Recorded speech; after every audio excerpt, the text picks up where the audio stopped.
శ్రీమాత్రే నమ. జయ గురు దత్తాత్రేయ నమ.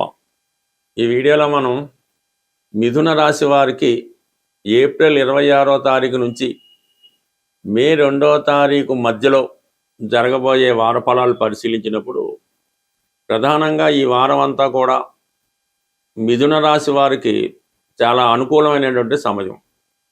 ఈ సమయంలో మీరు ఏదైనా కొత్తగా వ్యాపారం ప్రారంభించాలనుకున్నా, లేదా ఏదైనా కొత్త కోర్సు నేర్చుకోవాలన్నా, కొత్తగా ఉద్యోగ ప్రయత్నం చేయాలన్నా కూడా ఈ సమయం మీకు చాలా అనుకూలంగా ఉండడం జరుగుతుంది.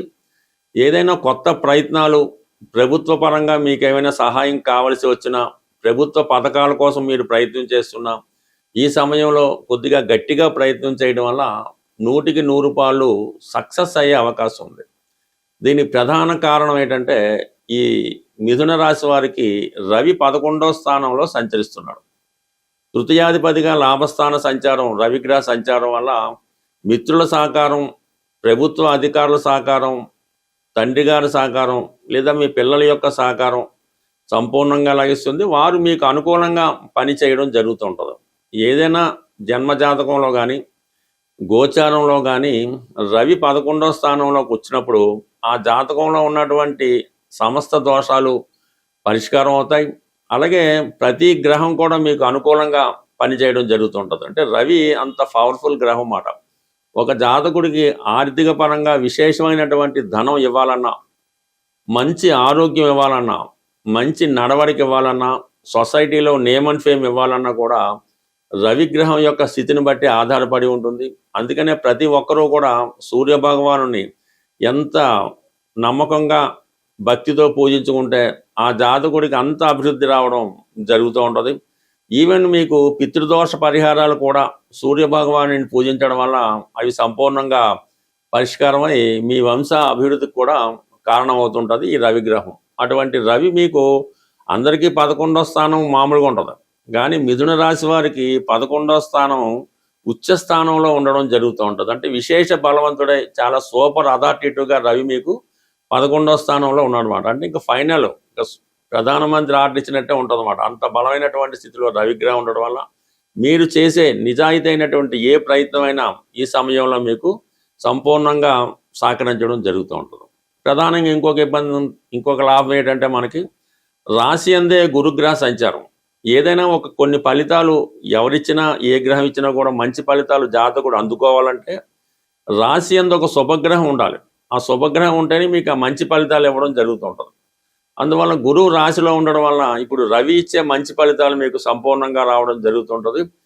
అది ఎవరికన్నా, మీకు కానీ మీ సంతానానికి కూడా ఈ స్థితి ఉపయోగపడుతూ ఉంటుంది. ఈ సమయంలో మీరు ఏదైనా ప్రభుత్వ ఉద్యోగానికి ప్రయత్నం చేస్తే 100కి 100 సక్సెస్ అవ్వడం జరుగుతుంటుంది. ఒక రాజకీయ పదవి కోసం ప్రయత్నం చేయొచ్చు. అలాగే ప్రధానంగా ఈ వారం వరకు ఏమైందంటే, లగ్న చతుర్థాధిపతుల మధ్య పరివర్తన ఏర్పడింది. అంటే గురువు బుధుడు మధ్య ఏర్పడిన పరివర్తన 2 పంచమహాపురుష యోగాలకి కారణమైందన్నమాట. అంటే రాశిలో బుధుడు ఉంటే ఎలా ఫలితం ఇస్తాడో, అలాగే గురువు మీనరాశిలో ఉంటే ఏ ఫలితమో ఈ పరివర్తన యోగం వల్ల రావడం జరిగింది. అందువల్ల జాతకుడు చాలా ధైర్యంగా తనలో ఉన్నటువంటి టాలెంట్ రుజువు చేసుకునే విధంగా ఈ గ్రహస్థితి మీకు చాలా సంపూర్ణంగా రావడం జరుగుతుంది. ఇక ప్రధానంగా శుక్రుడు 12వ స్థానంలో ఉన్నాడు.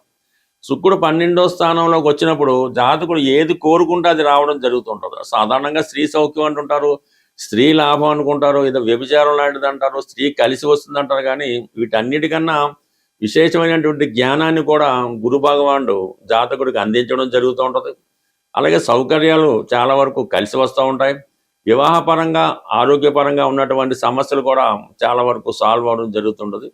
గురువు ఇక్కడ శుక్రగ్రహం వ్యయ స్థానంలో స్వక్షేత్రగతుడై ఉండడం వల్ల జాతకుడికి కొన్ని కొత్త పరిచయాలు హానరబుల్గా ఉండే అవకాశం ఉంటుంది. ఇక దశమ స్థానంలో శని భగవానుడు, ఈ కుజ భగవానుడు, ఈ 2 గ్రహాలు కూడా వృత్తిపరంగా విపరీతమైన ఒత్తిడికి కలగజేస్తూ ఉంటాయి. వృత్తి మారాలనే గట్టి ప్రయత్నం జరుగుతూ ఉంటుంది. బట్ ఏదైనా కొంతకాలం పాటు కొత్త వృత్తిలోకి మారాలని మీ ఆలోచన పక్కన పెట్టి ఉన్న ఉద్యోగాన్ని కొంతవరకు కంటిన్యూ చేసుకుంటే అతి తొందరలో మీకు మళ్ళా మంచి గొప్ప ఉపాధి అవకాశాలు లాంటివి రావడం జరుగుతుంది. ఇప్పుడు కూడా రవి 11లో ఉన్న ప్రభుత్వ రంగంలో వాళ్ళకి బాగుంటుంది. రేపు పొద్దున కుజుడు 11లోకి వచ్చినప్పుడు అది భూస్వాములకి, ప్రైవేట్ రంగంలో వారికి, రియల్ ఎస్టేట్ వారికి కూడా చాలా అనుకూలంగా రావడం జరుగుతుంది. అంటే ఓవరాల్గా మిథున రాశి వారి జాతకం డే బై డే ఇంప్రూవ్ చెందుతుంది. ఈ పరిహారాలు చెప్పే క్రమంలో ఇక మనం జీవితంలో ఏది సాధించలేం, అన్ని దారులు మూసుకుపోయాయి, ఏ మార్గం లేదు అనుకున్న పరిస్థితుల్లో మీకు ఏదైనా ఒక పుణ్యక్షేత్రంలో, అంటే ప్రధానంగా శ్రీశైలం, ఈ శ్రీశైలం పుణ్యక్షేత్రంలో అనేక ధర్మసత్రాలు అవి ఉండడం జరిగింది. వాళ్ళు పడుకోవడానికి అకామిడేషన్ ఉంటుంది, అక్కడ భోజన సదుపాయాలు కూడా ఉంటాయి. అంటే అక్కడ కొద్దిగా సేవ చేస్తూ, ఆ వచ్చిన భక్తులు సేవ చేస్తూ అక్కడే మీరు ఒక 15 రోజుల పాటు గడపవలసి ఉంటుంది. అంటే మీ దగ్గర అవసరానికి ధనం ఉన్నా కూడా అటువంటి క్షేత్రాల్లో, అటువంటి ఆశ్రమాల్లో ఒక 15 రోజులు గడపడం, అక్కడ భక్తులకు సేవ చేయడం, ఆశ్రమానికి కొంతవరకు సేవ చేయడం, ఇవి చేయడం వల్ల నెమ్మదిగా మీకు ఒక కొత్త మార్గం కనబడుతూ ఉంటుంది. ఇది ప్రాక్టికల్గా చాలామంది చేయడం జరిగింది. అంటే ఒక విధంగా ఇది స్వామి అయ్యప్ప మాల వేసుకుని లాంటిదే, కానీ ఇది కొద్దిగా డిఫరెంట్. ఇంకా ఏది ఇంక మొత్తం సర్వం కట్టుబట్టలతో వెళ్ళడం, అక్కడ కాలక్షేపం ఒక 15 రోజులు ఉండడం, తిరిగి ఆటోమేటిక్గా ఎవరో ఒకరు వచ్చి మిమ్మల్ని ఇంటికి తీసుకొచ్చి చక్కగా అక్కడ నుంచి మీ జీవితం మారడం జరుగుతూ ఉంటుంది. సో ఇది చేయడం మనకి కొంత ఇబ్బందిగా ఉంది అనుకుందాం. అటువంటి పరిస్థితుల్లో మీ గ్రామంలో, అంటే మీ ఊర్లో ఎనీ టెంపుల్, శివాలయం అవ్వచ్చు, ఆంజనేయ స్వామి టెంపుల్ అవ్వచ్చు, అది శుభ్రంగా ఉదయం పూట ఎవరు చూడకూడదు అనుకుంటే 5 గంటలకో లేచి శుభ్రంగా ఆలయ పరిసరాలన్నీ కూడా శుభ్రంగా తుడిసి, శుభ్రంగా వాటర్తో కడిగి, అంటే అది ఆ దేవాలయాన్ని శుభ్రం చేయడం. ఇలా కూడా ప్రతిరోజు అక్కర్లేకపోయినా కనీసం ఏ శనివారం రోజు, శుక్రవారం రోజు, లేదంటే కంటిన్యూగా 15 రోజులు చేయడం వల్ల కూడా మీకు చాలా మార్పు అన్నది రావడం జరుగుతూ ఉంటుంది. ఆటోమేటిక్గా మీకు కొత్త జీవితాన్ని చూడడం జరుగుతూ ఉంటుంది. అంటే ఇవి చెప్పడానికి, చేయడానికి కొంత కష్టంగా ఉన్నప్పుడు కూడా ఇవే అసలైనటువంటి పరిహారాలు తప్ప, ఇవి చాలా వరకు మిమ్మల్ని జీవితంలో మార్పుకి కారణమవుతూ ఉంటాయి. ఒకసారి మీరు ఇవి ఉపయోగించుకోవడం వల్ల దీని ప్రభావం మీకు కనబడడం జరుగుతూ ఉంటుంది. సో ఇది కాకుండా వేరొక రెమెడీ కూడా ఉంది. అంటే ఇది ఇంకా పవర్ఫుల్గా ఉంటుంది. మీరు బాగా ఇబ్బందుల్లో ఉండడానికి వేరే మార్గం లేదు, ఇంట్లో భోజనం పెట్టడానికి కూడా ఇబ్బంది పడతాను మీకు.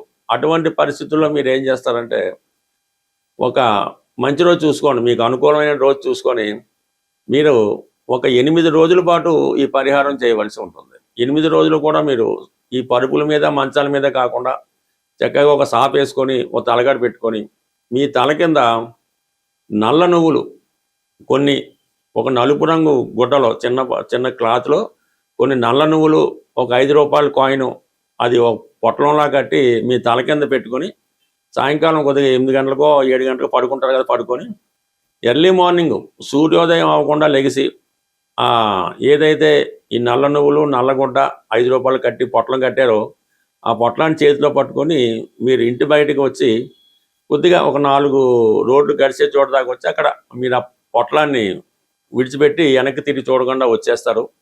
వచ్చి మీ స్నాన కార్యక్రమాలు పూర్తి చేసుకోండి. అలా 8 రోజులు చేయండి. మీరు ఏం చేస్తున్నారో కూడా ఎవరికి కూడా తెలియకూడదు.